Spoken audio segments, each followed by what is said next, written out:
But first, the charmer himself, Nigel Havers.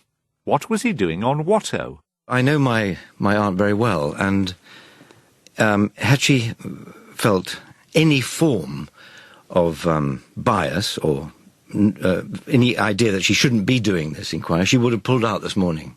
The actor Nigel Havers on Wednesday's World at One, talking about his aunt, Dame Elizabeth Butler-Schloss, née Havers, and her appointment to lead a government inquiry into child sex abuse.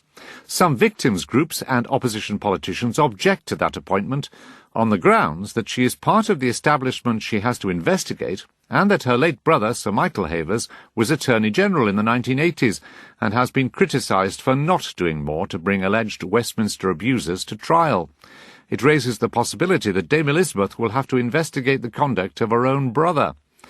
Sir Michael's son Nigel was there to defend her integrity, but many listeners like Fran Oates wondered whether he was the right person for the job. I was astonished to hear Chris Mason interview Nigel Havers about the appointment of his aunt, Baroness Butler-Schloss. This interview seemed wholly inappropriate, a personal view from a relative about a current and potentially sensitive issue on a serious BBC News programme. How did this happen? My name is Philip Collins and I'm calling from Marlow.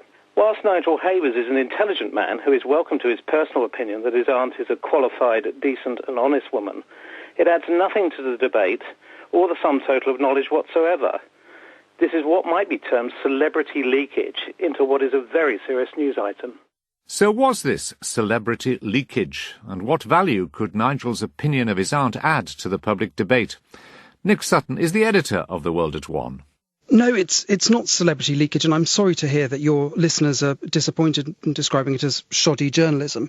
I mean, I think we invited Nigel Havers on to get his insight into his aunt, Lady Butler-Schloss, and his father, Lord Havers, the Attorney General. I mean, I know the audience don't like the idea that we spoke to him, but I think he was able to give us that insight that very few other people would have been able to do. Well, a lot of people wonder what a value he did tell you. He told you that his aunt was someone of integrity. I think most people accept that, or everybody accepts that. The question is her being a member of the establishment, having to investigate, potentially anyway, her brother and those conflict of interest issues. So what exactly did Nigel Havers tell you, or tell us, that we didn't know before?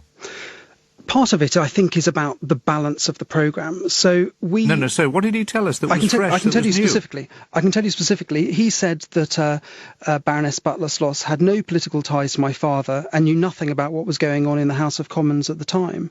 So I think that was an insight into the relationship between Lady Butler-Schloss and Lord Havers that probably no one else would have been able to provide for us. Well, he also said he didn't know anything about his Lord Havers, his father's career in this respect either. So what he's basically saying is, I don't know anything about this. I can just tell you that my aunt's someone of integrity, and that wasn't the central question, was it? No, I don't. As I say, that's not the only thing he was able to say. He was able to talk about the relationship between the two of them, and he was also able to make the point that because, in his opinion, she's a woman of absolute integrity, that if she felt any bias, she would have resigned that morning. And that was, again, one of the interesting things I thought he said. Wouldn't you think that a family relative would always say something like that? Possibly, but I don't know. I'm not quite sure who else your listeners think we should have got on to... Well, I think they would say probably somebody who knew something in detail about the case, or would perhaps have addressed the question about whether this is the establishment appointing somebody from the establishment to investigate themselves. Yeah, and we spoke to Alison Miller, a lawyer who represents survivors of childhood abuse, who made it clear how concerned they were about the appointment of Baroness Butler-Schloss.